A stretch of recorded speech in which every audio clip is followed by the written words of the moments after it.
কোনো জুরও হয়েছে না, আর কারো কাছ থেকে পরামর্শ নিয়েও নেতা হয়েছে না। নুরুল হক নূর রে একদিন যে শেখ হাসিনা আসুক, খালেদা জিয়া আসুক, দায়িত্ব নিয়ে কুলো নেতৃত্ব করার জন্য। আপনার পরিচয়টা দেন আগে। আমার নাম বীর মুক্তিযোদ্ধা জয়নাল আবদিন চৌধুরী, বাড়ি হইল আখাউড়া থানা মণিহন্দ চৌধুরী বাড়ি। আমি 2 নং সেক্টরে খালেদ মোশাররফের নেতৃত্বে যুদ্ধ করছি। বাংলাদেশের শ্রেষ্ঠ যুদ্ধ হয়েছে খালদা নদী, কসবা, আখাউড়া, এই সমস্ত জায়গাতে প্রচন্ড যুদ্ধতে অংশগ্রহণ করছি আমি। আমার পাশে এই যে আরেকজন আছে, বীর মুক্তিযোদ্ধা সেনাবাহিনীর ওয়ারেন্ট অফিসার, সেও সক্রিয় যুদ্ধ করছে আমার সাথে। আরো বিভিন্ন, আমরা 13 জন ছিলাম মুগরা হাই স্কুল থেকে। 13 জন থেকে 10 জন মারা গেছে, 3 জন বাচ্চা আছে, এখনো 3 জন বাচ্চা আছে, আল্লাহ আমরা রাখছি।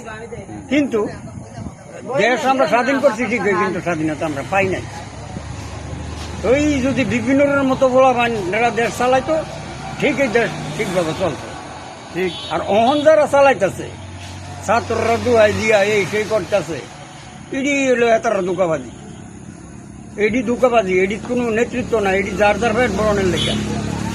আর বিপিনুরের নেতৃত্ব করছে জনসাধারণের জন্য, মায়ের খাইতেছে, আবার কাঁদতেছে, আবার নেতৃত্বও করতেছে, মানুষকে উৎসাহিত করিয়া। এই বিপিনুর কিন্তু এই পর্যন্ত আগে আছে। একদিন বিপিনুর এমপি না, শুধু মন্ত্রী হবে এই দেশে, ইনশাআল্লাহ ইনশাআল্লাহ ইনশাআল্লাহ। একদিন মন্ত্রীও হবে।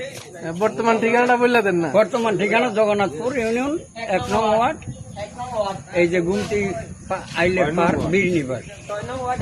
আপনি কি মনে করেন যে বর্তমান সময়ে সবচেয়ে ভালো, সবচেয়ে যোগ্য নেতা হচ্ছে যে বিপিনুর? আপনি কি মনে করেন? বিপিনুর, হ্যাঁ।